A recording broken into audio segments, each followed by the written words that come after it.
Bonjour à toutes et à tous et bienvenue au Wall Street Insider. Je suis Joab Nizar et très heureux de vous retrouver pour un point de marché à l'ouverture de la bourse américaine. Mais avant tout, je vous laisse prendre connaissance de l'avertissement lié au risque de trading. Comme vous le savez, négocier sur marge sur le marché des devises ou via des produits CFD comporte un risque élevé ne peut être recommandé à tout investisseur. FXM et DailyFX ne pourront en aucun cas être tenus responsables de pertes ou dommages occasionnés à un client sans restriction des pertes ou manque à gagner qui pourraient découler directement ou indirectement de l'utilisation de ces informations. Voilà donc pour l'avertissement lié au risque de trading. Et bonjour à vous tous qui venez de me rejoindre sur le chat. Donc n'hésitez pas si vous avez des questions sur le chat et j'y répondrai comme à mon habitude au cours de cette présentation. Alors débutons ce Wall Street Insider déjà par rappeler quelques données macroéconomiques, quelques statistiques qui sont tombées aujourd'hui, avec donc notamment l'indice PMI manufacturier en zone euro qui est ressorti conforme aux attentes du consensus à 52,3. Donc expansion comme entendu de l'activité manufacturière en zone euro. Comme vous le savez, chaque début de mois, il y a les indices. Donc PMI, la nuit dernière, c'était en Chine où le PMI s'est contracté plus qu'attendu à 49,40 selon les chiffres, selon les données du gouvernement. Mais toutefois, l'indice PMI, l'activité manufacturière selon l'Institut Caixin, qui est très respecté en Chine, a battu les attentes du consensus, mais cela reste sous le seuil des 50, donc contraction de l'activité manufacturière. Et en Grande-Bretagne, donc, le PMI qui a battu les attentes du consensus. Et aux États-Unis, donc, le PMI sortira à 16 heures. À 16 heures, donc c'est la statistique majeure attendue cet après-midi qui devrait impacter les indices boursiers américains. Il y a également une statistique intéressante cet après-midi. Aux États-Unis, il s'agissait des dépenses de consommation des références des ménages qui sont ressenties conformes également aux attentes du consensus, ce qui a mis sous pression le cours du dollar américain, puisque comme vous le voyez donc sur ce graphique, l'euro-dollar tient son rebond à 1,08, se maintient dans un range entre 1,08 1,10 et donc pour le moment, je maintiens mon objectif à 1,10 $ pour le cours, pour la paire euro-dollar, avec bien évidemment des niveaux intermédiaires à surveiller. Il y en a un donc à 1,0955 comme vous voyez avec cette résistance, et également un seuil d'inversion de polarité à ce niveau sur les 1,0856 donc qui a été franchi d'ailleurs. Donc ce sont des niveaux à surveiller. Toutefois, je vise donc les 1,0955 puis les 1,10 sur l'euro-dollar. Un mot également sur le dollar américain, puisque l'indice US dollar index se replie, se contracte aujourd'hui. Et il est pour le moment au plus bas quasiment de la séance. Donc le dollar américain qui est sous pression avec notamment les statistiques sur les dépenses de consommation en amont de l'ISM manufacturier, du PMI manufacturier selon l'institut ISM qui pourrait mettre d'autant plus davantage de pression sur le dollar américain. Alors un mot également sur l'USD yen. L'USD yen qui se stabilise après avoir largement profité vendredi de la baisse des taux d'intérêt, des taux directeurs de la Banque du Japon qui a fortement affaibli le yen japonais. Le dollar américain, c'était également, je le rappelle, vendredi, avait également progressé suite au PIB, suite au taux de croissance aux États-Unis, qui certes est ressorti en progression en hausse, mais n'est pas parvenu à battre les attentes du consensus. Tout de même, le marché s'est mis à acheter du dollar américain qui est consolidé depuis quelques séances. L'USD Yen a également fait un rounding bottom. Donc figure de retournement haussière, qui a eu lieu puisque le cours a atteint les 121,59 et le cours donc se stabilise pour le moment. Donc voici mon analyse pour l'USD Yen. Un mot également sur les indices américains. Les indices américains et donc le Standard & Poor's qui a quelques minutes, à une dizaine de minutes maintenant de l'ouverture de Wall Street, se maintient sur une ligne de tendance haussière, a franchi vendredi, ce seuil à 1910 points, donc qui était une résistance majeure à court terme. Et donc la prochaine cible technique se situerait à 1950. Toutefois, les indices européens sont sous pression, comme je le montrais d'une barre après la publication des PMI en zone euro. qui n'est pas parvenu à battre les attentes du consensus. Également avec la baisse des cours du pétrole, le pétrole se replie, est en difficulté aujourd'hui. Le pétrole est sous pression et donc tire dans sa baisse les indices européens et potentiellement donc les indices américains. Je le rappelle que l'année dernière, Shanghai a clôturé en baisse et donc les indices américains devraient suivre le mouvement, sont attendus en baisse également à l'ouverture. Selon un scénario qui est envisageable, notamment pour le Standard & Poor's 500, c'est un pullback sur ce seuil à 1910 points, pardon. D'ailleurs, ce seuil à 1910 points qui correspond également avec cette ligne de tendance haussière à court terme qui a été formée donc depuis le 20 janvier et un rebond, donc un pullback sur ce niveau est envisageable pour l'indice S&P 500. Voilà donc pour le S&P. Un mot également sur le Dow Jones. Sur le Dow Jones qui également est soutenu par une ligne de tendance haussière, se replie, est sous pression aujourd'hui pour le CFD US 30 et ne parvient pour le moment pas à franchir la résistance à 16 460. Donc à surveiller également un pullback sur les 16 250 qui me permettrait de viser les 16 460 puis les 16 777 points. On note également des figures de rounding bottom, des figures arrondies.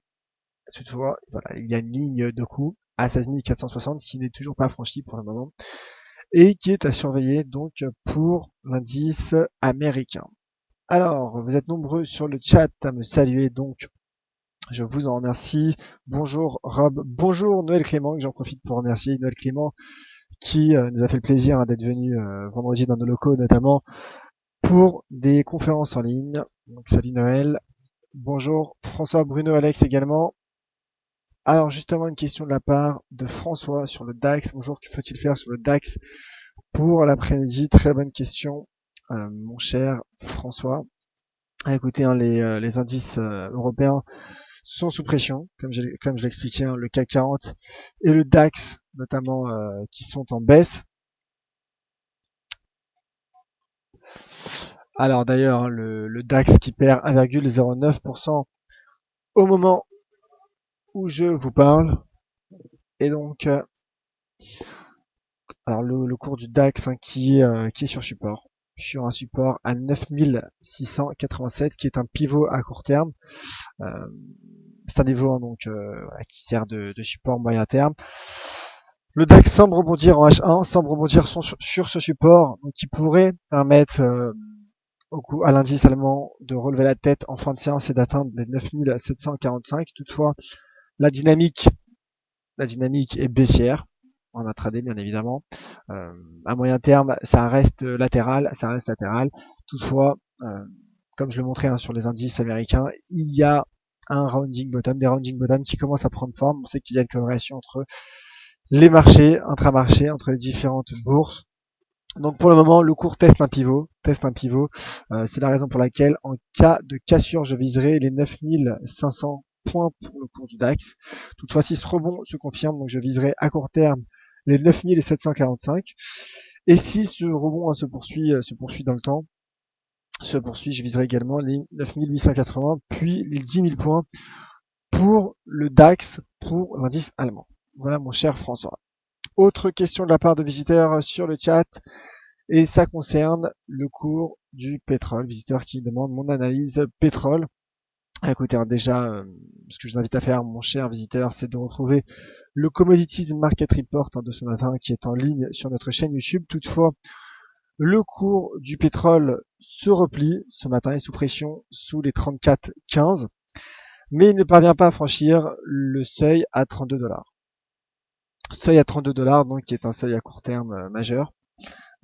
Pour le moment, le cours effectue un pullback, tout simplement. Le cours semble effectuer un pullback sur les 32 $. Alors comme je le disais ce matin, la dynamique de fond reste baissière.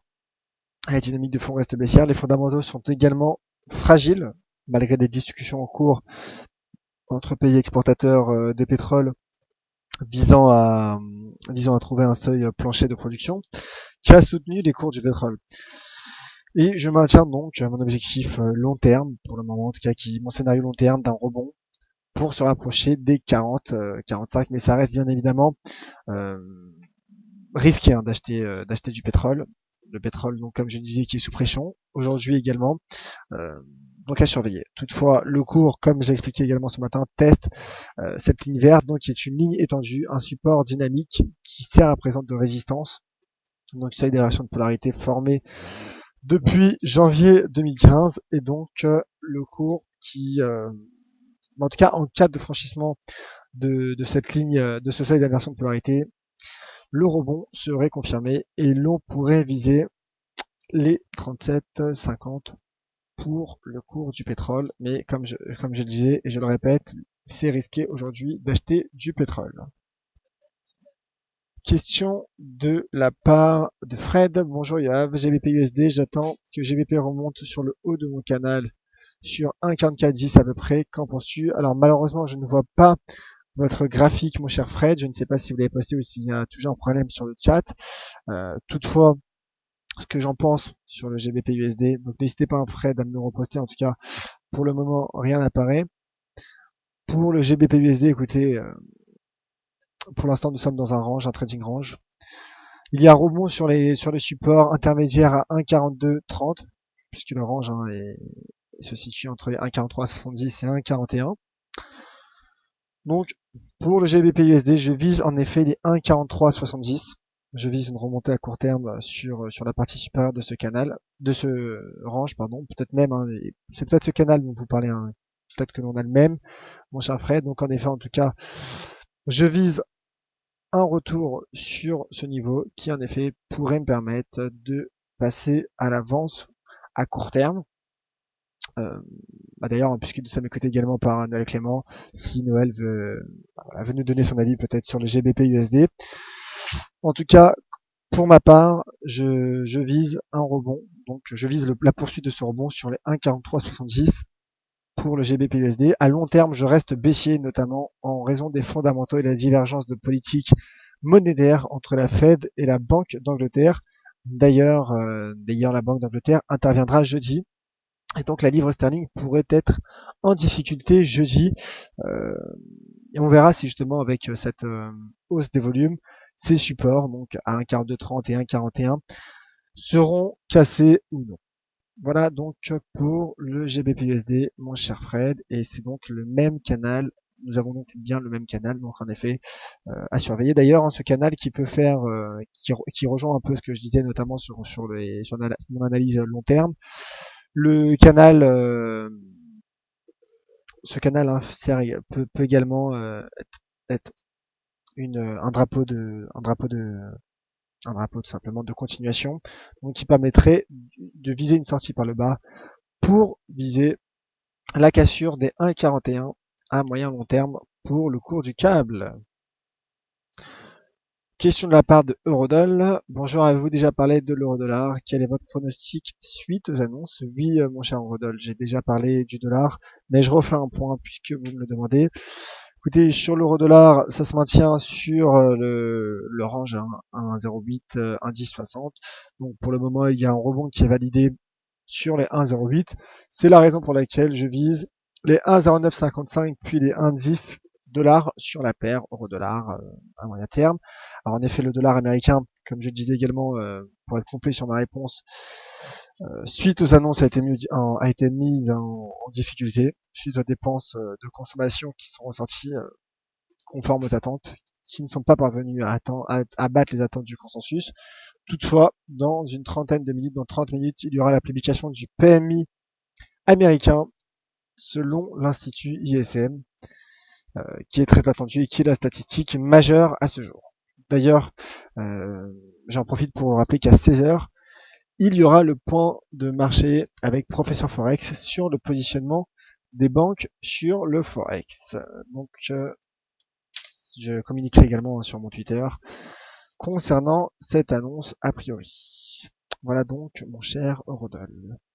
Alors, plus d'autres questions sur le chat. Merci à vous tous de votre attention d'avoir suivi ce Wall Street Insider en ma compagnie. On se retrouve à 17h30 pour la closing bell. Et avant de vous quitter, justement, Noël Clément qui me fait le plaisir de réagir sur le chat, Noël Clément, qui indique que dans tous les cas, pour le moment, ça ressemble à une dérive en forme de drapeau baissier sur apparemment donc le GBP USD. Donc je suis ravi que nos avis convergent avec mon cher Clément. Merci à vous tous, merci Noël Clément. Je vous attends sur Twitter @YohavNizar et on se retrouve donc à 17h30 pour la closing bell.